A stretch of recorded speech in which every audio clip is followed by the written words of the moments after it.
নমস্কার, এএনএম নিউজে আপনাদের স্বাগত। আমি অভিজিৎ নন্দী মজুমদার আপনাদের সাথে। এবার একটা ভিন্ন ধরনের মানুষের সাথে আমরা আলাপচারিতা করব। I am going to take an interview with a very different person.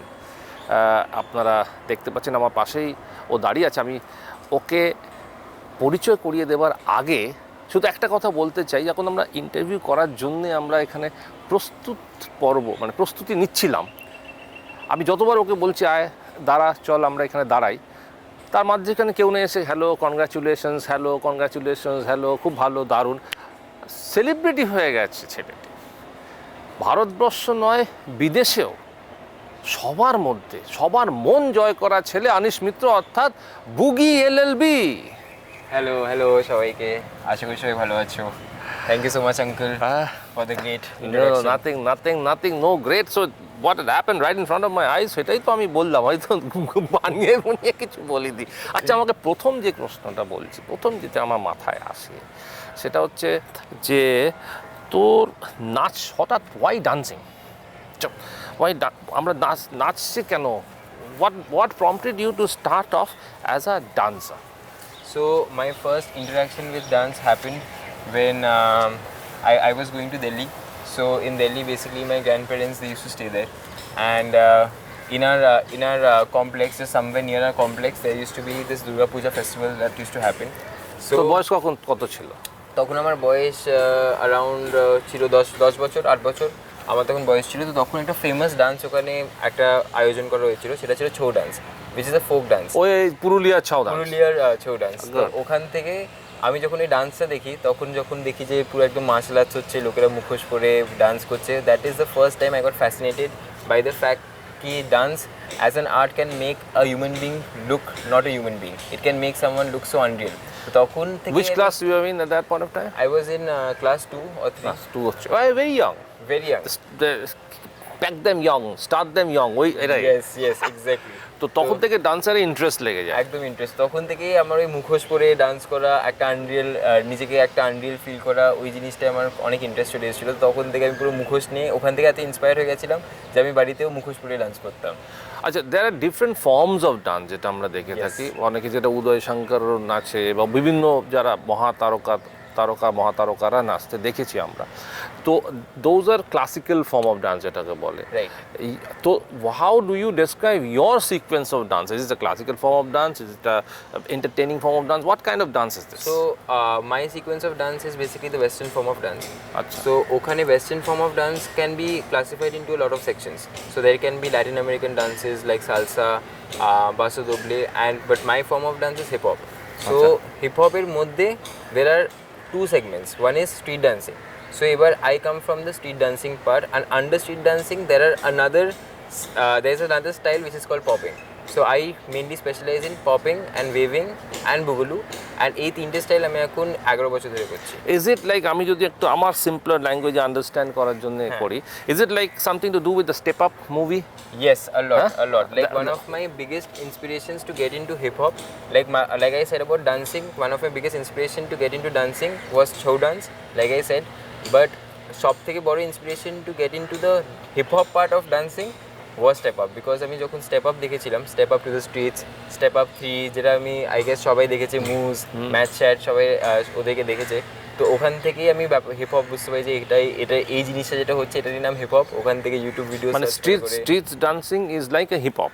Yes, it's a hip hop form of dance. It's a hip hop form of dance where you navigate and you choreograph your own movements, right? We choreograph our own movements. So এটাই basically এরকম হয় যে the difference between classical form যেটা আমরা ইন্ডিয়ায় যেটা করি, and hip hop যেটা মেনলি যেটা অরিজিনেটেড হয়েছে আপনার US, UK, ওয়েস্টার্ন কান্ট্রিজে। তো ওখানে ব্যাপারটা হচ্ছে যে there is a DJ, and the DJ will play random music according to his own choice. And আমাদের করতে হবে যে আমাদের হিপ হপের কয়েকটা স্টাইলস হয়, যেরকম পপিং হয়ে গেল, ব্রেকিং হয়ে গেল, breaking being the first style that came under hip hop. So we understand the technique, the basic idea behind that style, and এবার ডিজে যেটা বাজাবে ওই ডিজের গানটার হিসেবে আমাদের নিজেদের বডিকে, নিজেদের স্টাইলকে ম্যাচ করে করে ওই র্যান্ডম গানে আমাদের ডান্স করতে হবে। So there is no pre-decided choreography as such. Okay. Now tell me one thing. Michael Jackson is an iconic dancer, right? Yes. So Michael Jackson's style of dancing. Yes. what we grew up with is known as a break dancing, Yes. right? Is it hip hop and break dancing? What's the difference, and do you do break dancing? So when Michael Jackson, during the time Michael Jackson came in, so that time hip hop did not come in orukum bhabe.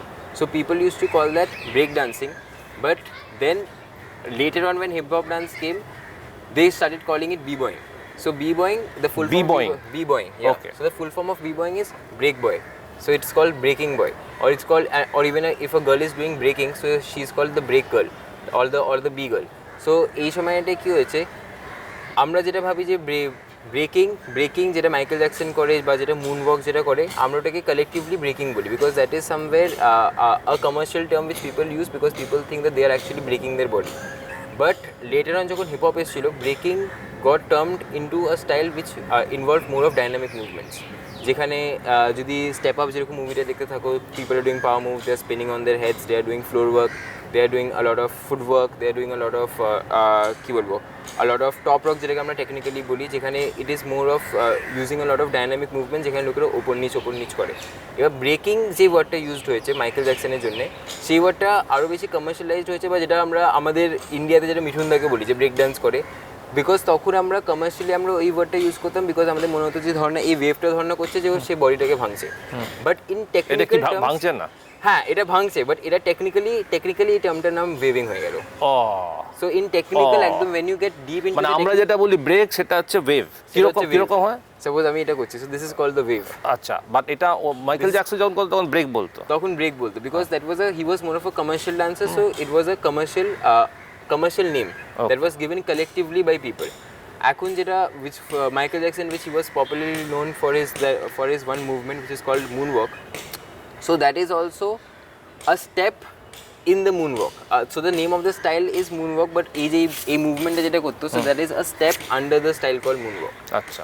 So এই জিনিসগুলো যখন লোকেরা commercially দেখতে আরম্ভ করলো, যখন ও টিভিতে আসলো, যখন when he started doing concerts and everything, that is the time when people started popularizing those names and they started giving it different kinds of names. যেরকম মিঠুনদা কোনোদিন বলেনি যে এই টেকনিকটার নাম এটা, বাট আমরা ওটাকে ব্রেক ডান্স বলে ওই জিনিসটাকে পপুলারাইজ করেছিলাম ওই হিসেবে। But in terms of technique যেটা মাইকেল জ্যাকসন করে, that is a step under the style called moonwalk, and this is called the wave. আচ্ছা, নাও রান আস থ্রু, যখন ছোটবেলা থেকে you took to dancing like a fish takes to water, তারপরে তখন did you face any problem from home? বাড়িতে কোনো resistance এসেছিল কি না? Because you come from a very illustrious family, কারণ পড়াশোনা করতে হবে। তো ডিফারেন্স বিটুইন পড়াশোনা, pursuing a career in studies and whatever, and then pursuing career in dancing, two different step altogether. Run us through your experience. তো প্রথমে যখন আমি স্টার্ট করেছিলাম, when I started off with my journey, I like from class 1, class 2, my parents were very supportive about it, like they are still very supportive about it. তো তখন এরকম ছিল যে আমার জন্য dancing was more of a hobby. So I thought যে ঠিক আছে, এটা আমি করছি, টাইম পাস হয়ে যাচ্ছে, like I am studying, and I was like an average student, or maybe at times a good student. So that was like a hobby, ওটা time পাসের জন্য করতাম। Even someone who actually pushed me into dancing unknowingly was my sister, because she was a 4 to 5 year Bharatanatyam trained dancer. Even my mom herself, she got her training into classical dance styles, and even both of them are excellent dancers as well. তো ওদের দুজনকে দেখে আমি অনেকটা post হয়ে যেতাম into dancing. তো তখন ওটা হবি ছিল। তো যতক্ষণ হবি ছিল, তখন আমার বাবা মারা একদম চিল ছিল এই জিনিসটাকে নিয়ে, যে ঠিক আছে হবিটা পাস টাইম হয়ে যাচ্ছে। And even the school I belong from, La Martinia, they were also very keen about co-curricular activities. But একটা প্রবলেম যেটা স্কুলে যেটা হয়ে গেছে, সেটা হচ্ছে কো-কারিকুলার অ্যাক্টিভিটিস বলে আমরা সবসময় ডান্স বলো, স্পোর্টস বলো, এই জিনিসটাকে আমরা একটা সাইড লাইনে নিয়ে যাই। তো তখনই প্যারেন্টসদের মাঝখানে একটা সাইকোলজি চলে যে পড়াশোনাটাই মেন, আর এগুলো সব সাইড একটা কো-কারিকুলার একটা অ্যাক্টিভিটি হয়ে যাচ্ছে। তো তখন যখন আস্তে আস্তে আমার বয়সটা হতে আরম্ভ করে, তখন আমার প্যাশন টুয়ার্ডস ডান্সিংটা আরও বেড়ে যায়। বিকজ একটা সময় এরকম হয়ে গেছিলো যে যখন আমি ক্লাস 2 পড়ছি, তখন আমি এমনি স্কুলে প্রোগ্রাম করছি, বা বাড়িতে এরকম পুজো হয়ে গেল, বা আমার দিদার বাড়িতে পুজো হয়ে গেল, ওখানে যেরকম প্যান্ডেলস হয়, সো ওখানে কমপ্লেক্সে কোনো মেম্বার্স নাইট হয়ে গেল, বা কোনো ফ্যামিলি গেট টুগেদার্স হয়ে গেলো, so I am dancing, so it was an environment where people used to be like ঠিক আছে হবির জন্য করছে, অ্যান্ড এরকম আছে ফ্যামিলি মেম্বার্সরা আছে প্রেস করে যাচ্ছে, আরে খুব ভালো হচ্ছে অ্যান্ড সবাই খুশি হয়ে যাচ্ছে। সো তখন একটা এনভায়রনমেন্ট, একটা হেলদি এনভায়রনমেন্ট হচ্ছে যেখানে পিপল ইউজ টু থিঙ্ক কি হবি, বাট এই যে আমি এত এনকারেজমেন্ট পেতাম আর আমার ডান্স করতে এতটা ভালো লাগতো, so later on that energy of hobby got change into my passion. তখন একটা সময় এরকম হয়ে গেছিলো, by the time I came to class 6 or 7, তখন এরকম ছিল যে আমি ডান্সের কিছু বুঝতামই না। তখন সারাদিন মানে পড়াশোনা ছেড়ে সারাদিন আমি ডান্সই করে যেতাম। তখন হঠাৎ করে বাবা মারা হঠাৎ করে এরকম একটা করে যে আচ্ছা না তুমি ডান্সও করছো, পড়াশোনাটা ইম্পর্টেন্ট। তখনও তাও এত বাচ্চা ছিলাম বলে they used to be like ঠিক আছে ইউ ডান্স।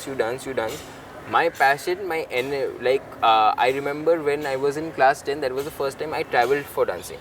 So basically এই যে আপনাকে বললাম হিপ হপ জিনিসটা, so the culture is so a lot of people think hip hop is a dance style. So hip hop is basically a culture because there are 4 different elements that come under hip hop. First is breaking, যেটা বললাম breaking dance, b-boying, that is the first element that comes under hip hop. The second is graffiti painting. যদি আপনারা কোনো রাস্তায় দেখেন there is a lot of spray canning that happens. That is the graffiti painting. Third is rapping. If you have seen Gully Gang, ওই রণবীর সিং এর যে মুভিটা, ওই Gully Gang এই rapping, আর একটা হচ্ছে BMX riding, cycle stunts. So these are the 4 elements. So people we call it a culture because that is a way of leading life.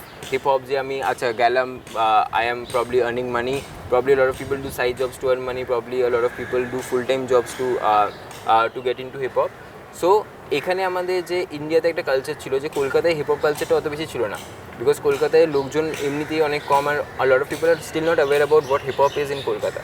তো ইন্ডিয়ার মধ্যে দিল্লি একটা জায়গা যেখানে এখন there are almost like 1000 to 2000 people who involved in hip hop. So the first time I think in class 11 the first time আমার ইচ্ছে জাগলো যে আমি দিল্লিতে ট্রাভেল করতে চাই, দিল্লি ট্রাভেল করে আমি পুরো হিপ হপ সিনটা আমি বুঝতে চাই।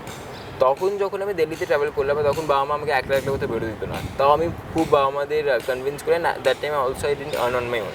সো বাবা মারা সব আমাকে ফাইন্যান্সিয়াল সব সাপোর্ট দিয়ে then I went to Delhi, I travel to Delhi alone for the first time. And তখন আমি গিয়ে পুরো আমি দেখলাম যে 200-300 জন 400 জন সবাই হিপ হপ করছে। আমি জাস্ট দরজা খুললাম, যেরকম স্টেপ আপ মুভিটা দেখাচ্ছে যে ভেনিউটায় গিয়ে লোকেরা জাস্ট ডান্স করছে, আমাদের একটা ভেনিউ ছিল, ভেনিউটায় গিয়ে আমি জাস্ট দেখলাম 300-400 জন they are just dancing and everyone is involved in the hip hop. কেউ একটা সাইডে র্যাপ করছে, তো কেউ একটা সাইডে ডান্স করছে, তো কেউ একটা সাইডে পপিং করছে, তো কেউ একটা সাইডে কিছু একটা করছে। তখন আমি দেখে জাস্ট ভাবুক হয়ে গেলাম। তখন থেকে যে এই ট্রাভেলিংটা চালু করলাম, আর বাবা মার একবার আমাকে অ্যালাউয়েন্স দিল যে you can fine, you can travel and obviously that time my parents supported me a lot because তখন আমার কোনো আর্নিং ছিল না। So giving me that financial stability, ওখানে গিয়ে কোথায় থাকবো, and that time I had no connection, psychological aid. Yeah so ওই সময়টায় গিয়ে তারপর এরকম হয়ে গেল যে when I started traveling there used to be competitions, and that time hip hop became so huge specifically in Delhi that they started calling people from abroad who are the main founders of hip hop, যারা actually founders of hip hop, যারা hip hop scene টাকে পুরো দেখেছে, even certain teachers of Michael Jackson, Pop and Taco, who is like we don't know him like commercial people, যারা আমরা audience we don't know him, but Pop and Taco, these people are the teachers of Michael Jackson also. So বা Chris Brown যাকে আমরা চিনি, তো এরা দে came down to জাজ events for us. So আমরা এদেরকে দেখার জন্য আমরা চলে যেতাম, আর হঠাৎ করে এই জিনিসটা আমার এতই পছন্দ আসতো, তখন আমি আস্তে আস্তে I started drifting and I started getting totally into dancing. Totally. So you have taken up dancing as a career. Yes, completely. I am doing like my name suggests Boogie LLB, and LLB defines the degree of law. So I am doing that also side by side, but then my passion lies into dancing, and I like to be financially stable through my academics as well. So I feel that academics will liberalize me and give me more knowledge and help me teach people also, because যখন আমি পড়াশোনা করছি আমার একটা awareness আছে লোকদের সঙ্গে কথা কীভাবে বলতে হয়, and probably that helps me when I'm teaching like 100 or 200 students. So what are future plans? So my future plan is right now, since I have just come commercial and people they have have you turned into a professional dancer? Yes. আচ্ছা, তাহলে এখন তুই now you are going to go perform outside on stage professionally, right? Yes. Okay. So now that you have performed professionally, you have become a professional dancer, you have carved out a small little space for yourself, and you're going to move forward as to take it up as a career. So a stage in life where you have won accolades, you have won name, you have won fame now, you are national and internationally. A lot of people have seen you dancing all over the country, all over the world. So what next for you?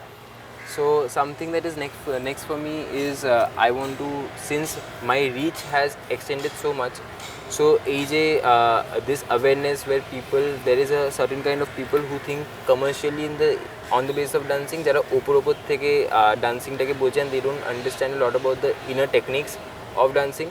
So now that like you're saying that I have a lot of reach, because before I came on TV, even if I had conducted a workshop, there would hardly be 20 people in my workshop, because they didn't. So you want to get more people involved? I'm gonna get more people involved, and I'll try to make more people aware about what is the real Now let thing. me ask you one thing. Yes. Everybody understood your form of dancing to Step Up. Step Up is a Yes. big Yes. boost, right? Yes. Right. So now if I suggest to you that do you have any plans of doing Step Up in Kolkata? Yes, for sure. That is a very nice idea actually, and I was actually thinking about something like that to spread more awareness. But I think there are still not a lot of people involved into hip hop in Calcutta, because most of the people are still learning. But then definitely, if given time, probably in a year or two, definitely something like that, because that itself would give a lot of boost to the city as well as the country. Yes. There you go. এই মাত্র আপনারা শুনলেন world famous যে hip hop dancing, যেটা step up মুভিতে সবাই জেনেছিল, সবাই দেখেছিল, এবং আমাদের মধ্যে আজ উপস্থিত বুগি এলএলবি, যেটাকে আজ সবার সামনে is brought this up in front of everybody world over. So you are very soon you gonna see something of that format in our own city of Kolkata. এটাই তো বলতে চাই। Yes, actually. Yes. তো এই ব্যাপারে লাস্ট তুই আমাদের দর্শকদের কি বলতে চাস? লাস্টলি আমি এটাই বলবো যে if anyone is involved into dancing বা এনি আর্ট ফর্ম বা যে কোনো যেটাকে আমরা কো-কারিকুলার বলি, যেটাই করো, if you have that passion in that and if you have belief in that, please follow it. I'm sure যে there should be a healthy balance between your academics and something that you love, but try to maintain both, and that will be the best thing for you for your future. And definitely যেরকম uncle বললো, 1-2 বছরের মধ্যে something is big happening in the city which is going to blow up and create storm in the country as well as abroad. So stay tuned for that, and thank you so much, uncle, for having me on board. Absolutely. So we have Step Up in coming up in near future. আমরা Step Up দেখবো কলকাতাতে খুব শিগগিরই। আপনারা দেখতে থাকুন ANM news, এবং আগামী দিনে আবার আমরা এরকমই কিছু অত্যাধুনিক মানুষের সাথে কথা বলবো, বিশেষ আলাপচারিতা করব। নমস্কার। और खबरों के लिए सब्सक्राइब कीजिए एएनएम न्यूज़, बेल आइकन दबाकर रहिए सबसे आगे।